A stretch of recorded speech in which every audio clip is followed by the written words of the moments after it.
ध्यान से कि अगर आपको ये नहीं पता कि आपकी मंजिल क्या है और आपका जाना कहाँ है, तो समझ लो आप काम जो है फिर फेल हो जाओगे।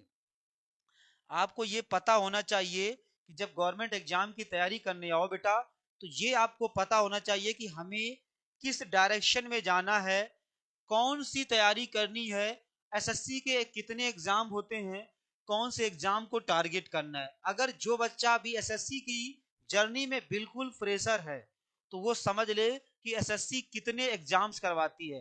अगर आप एसएससी के एग्जाम देखोगे तो आपका CGL, CPO, CHSL, MTS, SSC GD, SSC stenographer, SSC JE, इतने सारे एग्जाम एसएससी कंडक्ट करवाती है, जिसमें से आपके पास सीजीएल टॉप लेवल पे, फिर सीपीओ, सीएसएल, इस तरह से मैंने खुद ही क्रम में लिखा है।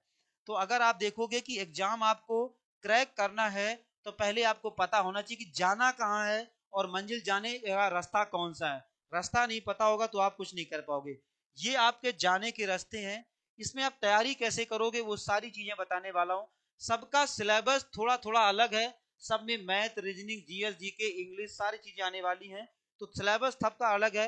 एक बार आप सीजीएल की तैयारी अच्छे से कर लो, ये सारे एग्जाम्स अपने आप क्लियर हो जाएंगे।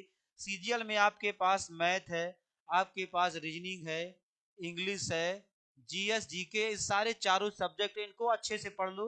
ये एग्जाम, ये एग्जाम, ये एग्जाम, ये सारे एग्जाम्स आपके चुटकी में निकल जाएंगे।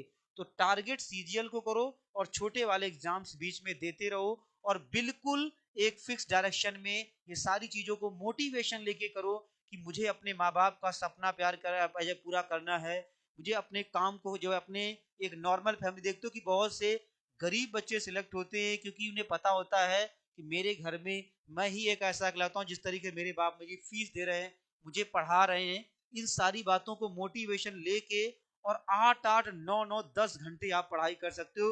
मोटिवेशन चाहिए, टारगेट फिक्स होना चाहिए कि आपको करना क्या है और किस एग्जाम की तैयारी करनी है।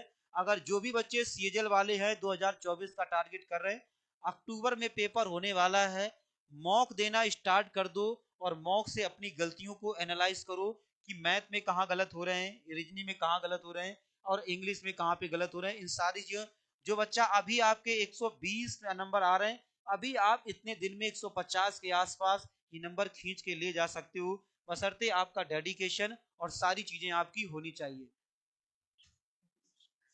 थैंक यू बेटा, खुश रहो बेटा, खुश रहो। सुमित कुमार झा, ये सारी चीजें डेडिकेशन क्लियर होना चाहिए, तो आप अपना एम क्लियर रखो क्या करना है। जो बच्चे दिल्ली पुलिस वाले भी हो आगे टारगेट कर रहे हो, एसएससी जीडी वाले हो, जो भी जिस एग्जाम को टारगेट कर रहे हो उस चीज को टारगेट करके बिल्कुल ध्यान से कंसिस्ट होके, जब तक 6 महीने तक सेलेक्ट ना हो जाओ तब तक अपना रास्ता बिल्कुल नहीं बदलना है।